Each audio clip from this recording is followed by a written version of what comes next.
नमस्कार। गिरीश गुप्ता के चैनल में आपका स्वागत है। पिछले दिनों नेस्ले इंडिया के रिजल्ट्स आए और रिजल्ट्स बड़े ही शानदार आए। नेस्ले का जो प्रॉफिट है वो लगभग 27% बढ़ा और इसके चलते जो शेयर है वो 52 वीक हाई के आसपास पहुंच गया और एक महीने में नेस्ले इंडिया के शेयर ने लगभग 19% का शानदार रिटर्न दिया है, जो एक बहुत ही लार्ज कैप और एफएमसीजी सेक्टर वाली कंपनी के लिए एक सिग्निफिकेंट बात है। निफ्टी एफएमसीजी इंडेक्स की अगर बात करें तो 2 अप्रैल को इसका जो लो था वो 45,300 था और 22 अप्रैल को जो इसने हाई लगाया वो लगभग 51,600 का लगाया। तो लगभग 20 दिनों में शानदार 14% का रिटर्न एफएमसीजी एनएसई के एफएमसीजी इंडेक्स ने दिया है। तो ये जो नेस्ले के शानदार नतीजे आए, इसके बाद एफएमसीजी सेक्टर जो है इसमें कुछ जान आती दिखाई दे रही है और जो एफएमसीजी एनएसई का एफएमसीजी जो इंडेक्स था वो पीक बनाने के बाद सितंबर 2024 में उसने पीक बनाया और पीक बनाने के बाद लगातार ये गिर रहा है और अब तेजी से ये रिकवर कर रहा है। तो ये इस बात का संकेत है कि शायद जो एफएमसीजी सेक्टर में बॉटमिंग आउट हो चुका है और अब जो है काफ़ी सारे जो एफएमसीजी के शेयर्स हैं वो चलने को तैयार हैं। आज की वीडियो में कुछ ऐसे शेयरों की हम बात करेंगे जो एनएसई एफएमसीजी इंडेक्स का पार्ट तो नहीं है, लेकिन ये अपने आप में इन शेयर्स में कुछ रिकवरी दिखाई दे रही है। मजबूत फंडामेंटल इन कंपनीज के हैं। आज का पहला शेयर है वो है ज्योति लैबोरेटरीज। एफएमसीजी कंपनी है जिसके बारे में हमने एक डिटेल्ड वीडियो बनाया था, वो प्लेलिस्ट में अवेलेबल है। आप चाहें तो प्लेलिस्ट में जाकर उस ज्योति लैबोरेटरीज का कंप्लीट बिजनेस मॉडल उस वीडियो के माध्यम से समझ सकते हैं। उस समय लगभग 6 महीने पहले जब हमने ये वीडियो बनाया तो मैनेजमेंट की कमेंट्री नेगेटिव थी इस सेक्टर के बारे में, क्योंकि डिमांड नहीं थी, ना रूरल डिमांड थी ना अर्बन डिमांड है। लेकिन मैं अभी थोड़ी देर में आपको बताऊंगा कि लेटेस्ट जो इनकी कमेंट्री है उसमें इन्होंने बड़ी पॉजिटिव बातें कही हैं रूरल और अर्बन दोनों डिमांड्स के बारे में। अब पहले समझते हैं कि ये कंपनी करती क्या है। ये कंपनी फैब्रिक केयर में, डिश वॉशिंग में, हाउस होल्ड इंसेक्टिसाइड्स में और पर्सनल केयर सेगमेंट में है। इनका जो फ्लैगशिप ब्रांड है उससे आप सभी परिचित होंगे, नाम है उजाला। ये इन्होंने सबसे पहले एक फैब्रिक वाइटनर जो कपड़ों में चमक लाता है, धोने के बाद कपड़ों में चमक लाने के लिए एक फैब्रिक वाइटनर जो है एक केमिकल टाइप चीज़ जो होती है वो इन्होंने इंट्रोड्यूस किया, तो उजाला नाम से इंट्रोड्यूस किया। तो उजाला इनका फ्लैगशिप ब्रांड है। इसके अलावा ये मैक्सो कॉइल जो आती है मच्छर मारने की, हैंको जो एक डिटर्जेंट है, साथ ही साथ मार्गो, और इस तरीके से काफ़ी सारे इनके लीडिंग ब्रांड है।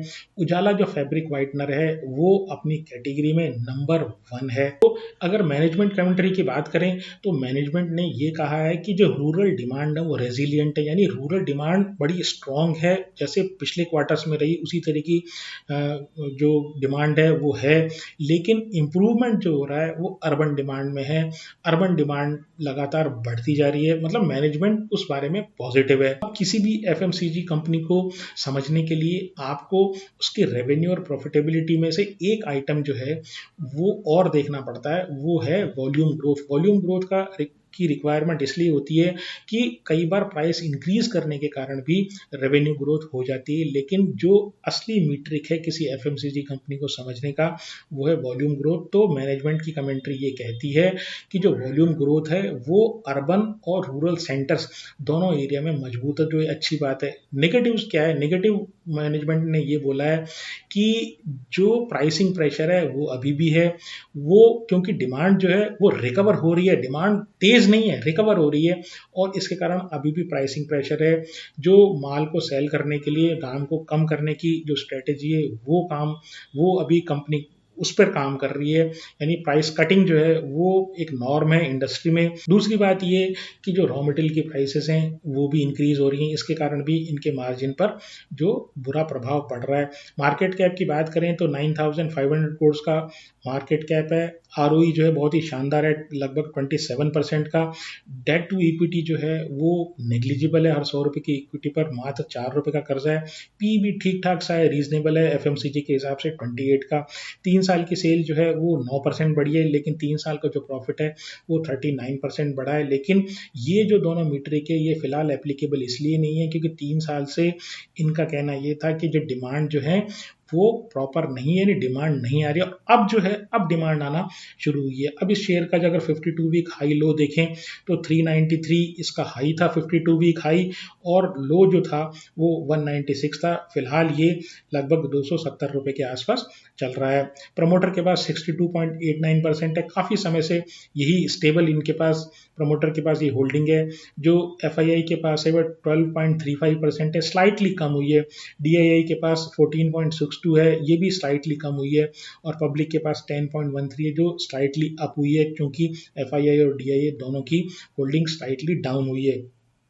तो इसी श्रेणी में जो दूसरा जो कंपनी है उस कंपनी का नाम है सीसीएल प्रोडक्ट्स, हैदराबाद बेस्ड एक कंपनी है। ये कॉफ़ी की मैन्युफैक्चरिंग में बीन प्रोक्योर करती है, कॉफ़ी के जो बीन्स होती है प्रोक्योर करती है, उनको पीसती है, पीस के अलग अलग ब्रांड की कॉफ़ी बनाती है। और ये वर्ल्ड की सबसे बड़ी private label coffee manufacturing company है। अब ये private label coffee manufacturing company क्या मतलब क्या होता है, इसका मतलब ये है कि जैसे मान लीजिए नेस्कैफ़े है। अब नेस्कैफ़े जो है वो खुद जो है वो कॉफ़ी प्रोड्यूस नहीं करता है, वो क्या करता है जो सीसीएल प्रोडक्ट टाइप की जो कंपनीज होती है उनसे अपने स्टैंडर्ड के हिसाब से, अपनी क्वालिटी के हिसाब से, अपने ब्रांड के हिसाब से ऑर्डर करता है, सीसीएल प्रोडक्ट से कॉफ़ी मंगवाता है और नेस्कैफ़े अपना ब्रांड लगा के उसको आगे भेजता है। तो प्राइवेट लेबल का मतलब ये कि जो सीसीएल प्रोडक्ट है वो किसी ऐसे जैसे नेस्कैफे हुआ या ब्रू हुआ, इस तरह की जो ब्रांड वाली कंपनीज है इनको अपना माल बेचता है, और वो जो माल है वो ब्रू और नेस्कैफे जो है वो अपना ब्रांड लगा के बेचते हैं। तो 1000 से ज़्यादा इनके कॉफ़ी ब्रांड्स हैं, मतलब तरह तरह की जो कॉफ़ीज़ ये निकालते हैं, तो 1000 से ज़्यादा तरह की कॉफ़ीज़ आप समझ लीजिए वो ये निकालते हैं। 110 कंट्रीज़ में ये एक्सपोर्ट करते हैं। मार्केट कैप जो है 14,700 करोड़ का है। आरओई अच्छा आरओई है 17% का। डेट टू इक्विटी 0.78 है, थोड़ा ज़्यादा है, थोड़ा क्या कहूँ काफ़ी ज़्यादा है। हर 100 रुपये की इक्विटी पर 78 रुपये का इनके ऊपर कर्जा है। और पी भी थोड़ा सा एलिवेटेड है 39%। जो 3 साल की सेल है वो लगभग 29% से बढ़ी है साल दर साल। इनका जो प्रॉफिट है वो 15% से साल दर साल 15% की दर से बढ़ा है। 52 वीक हाई लो की बात करूं तो 1197 1197 रुपये 52 वीक हाई शेयर का है, और 52 वीक लो जो है 582 का है। अब ये जो शेयर का प्राइस है आजकल जो चल रहा है वो लगभग 1100 रुपये चल रहा है। प्रमोटर के पास 46.11% है, एफआईआई के पास 11.2% है, स्लाइटली अप है। डीआईआई के पास जो है वो 21.43% है, वो भी स्लाइटली डाउन है। और पब्लिक के पास 20.97% है होल्डिंग, वो भी स्लाइटली डाउन है।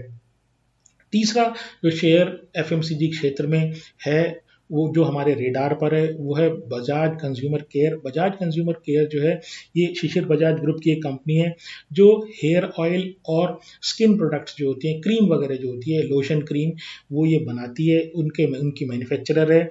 इनका जो फ्लैगशिप प्रोडक्ट है उससे आप सभी लोग परिचित हैं। ये इनका लीडिंग प्रोडक्ट है, ज़्यादातर रेवेन्यू इसी प्रोडक्ट से आता है, इसके ऊपर ज़बरदस्त तरीके से ये कंपनी डिपेंडेंट है।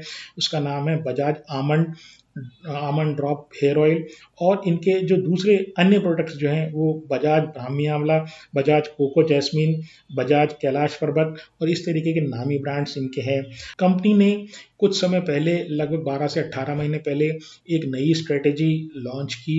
उस स्ट्रेटेजी का नाम है आरोहण। ये आरोहण जो स्ट्रेटेजी है वो अपनी थर्ड स्टेज में पहुंच चुके हैं, यानी चरण बाई चरण जो है, स्टेप बाय स्टेप ये स्ट्रेटेजी इन्होंने अडॉप्ट की और उससे इनको पॉजिटिव रिजल्ट्स प्राप्त होने लगे। तो अब ये स्ट्रेटेजी थर्ड फेज में आ गई है और इससे इनके अर्निंग्स में काफ़ी सिग्निफिकेंट इंप्रूवमेंट आया है। Q4 की बात करें, FY26 की बात करें तो सेल्स मार्जिन और प्रॉफिटेबिलिटी यानी प्रॉफिट आफ्टर टैक्स सब में काफ़ी इंप्रूवमेंट आया है। मार्केट कैप की बात करूँ तो 6,000 करोड़ का मार्केट कैप है। आरओई काफ़ी अच्छा है, वो 25% है। डेट टू इक्विटी जो है वो नेग्लिजिबल है, हर 100 रुपये की इक्विटी पर मात्र 2 रुपये का कर्जा है। और पी जो है वो 32 का है। अब पिछले 12 महीनों की देखें, क्योंकि हम ये जो कंपनी एक तरीके से टर्न अराउंड स्ट्रेटेजी पे काम कर रही थी, अपने आप को एक नई शक्ल में ये कंपनी लाने का प्रयास कर रही है। तो पिछले 12 महीनों का अगर इनके परफॉर्मेंस देखें तो इनकी जो सेल है वो 21% बढ़ी है और जो प्रॉफिट है वो 53% बढ़ा है। और जो एफ है उन्होंने काफ़ी बड़ा चंक और साथ ही साथ प्रमोटर ने पिछले 6 महीनों में काफ़ी बड़ा चंक शेयर्स में खरीदा है। तो प्रमोटर की पहले बात करें तो पिछले 6 महीनों में लगभग 2% प्रमोटर का स्टेक अप हुआ है। तो अब फिलहाल प्रमोटर के पास 42.97% स्टेक है। एफ का पिछले 3 महीनों में जो स्टेक हुआ है वो लगभग 7% बढ़ा है एफ का, और अब ये 16.59% हो गया। डीआईआई का जो है वो 14.27% स्टेक है जो स्लाइटली डाउन है, और पब्लिक के पास जो शेयर हैं वो 5% कम हुए हैं, 26.17% है। पब्लिक लगातार इससे निकल रही है। अगर आप शेयर होल्डिंग की अगर आप बात करें, नंबर ऑफ शेयर होल्डर्स है तो सिग्निफिकेंटली जो दिसंबर क्वार्टर के कंपैरिजन, दिसंबर 25 के कंपैरिजन में मार्च 2026 क्वार्टर में significantly number of share holders down हुए हैं। इसका मतलब ये रिटेल इन्वेस्टर जो है वो लगातार इस कंपनी से निकल रहा है। तो ये रहे एफएमसीजी क्षेत्र के कुछ अच्छे शेयर जिन पर आपको नज़र रखनी चाहिए। ये एफएमसीजी, एनएसई एफएमसीजी जो इंडेक्स है उसमें शामिल नहीं है, इसलिए आप इनको केयरफुली स्टडी करें और साथ ही साथ इनकी परफॉर्मेंस पे आप ध्यान रखें कि किस प्रकार से इनके क्वार्टर दर क्वार्टर जो है वो रिजल्ट्स आ रहे हैं। दूसरी बात ये, एफएमसीजी एक स्टेबल टाइप की इंडस्ट्री है, यानी कि बहुत मोमेंटम इस कंपनी इस तरह के शेयर्स में कभी आता नहीं है, रेयरली कभी आता है। स्टेबल कंपनीज हैं, ना बहुत ज़्यादा तेज़ी से आगे बढ़ेंगी ना बहुत तेज़ी से नीचे गिरेंगी, तो आपके पोर्टफोलियो को एक स्टेबिलिटी प्रोवाइड करती है। आप कंपनीज को स्टडी करें, वैल्यूएशन को स्टडी करें, और फिर अगर आपको कोई कंपनी पसंद आती हो तो अपने फाइनेंशियल एडवाइजर से पूछें कि आपको क्या उसमें एक्शन लेना है, या एक्शन लेना भी है या नहीं लेना। मेरी इन शेयर में या किसी अन्य शेयर में खरीदने या बेचने की कोई राय नहीं है। अगर आपको मेरा प्रयास पसंद आया हो तो चैनल को सब्सक्राइब करें, वीडियो को लाइक करें और शेयर करें। नमस्कार, धन्यवाद, जय हिंद।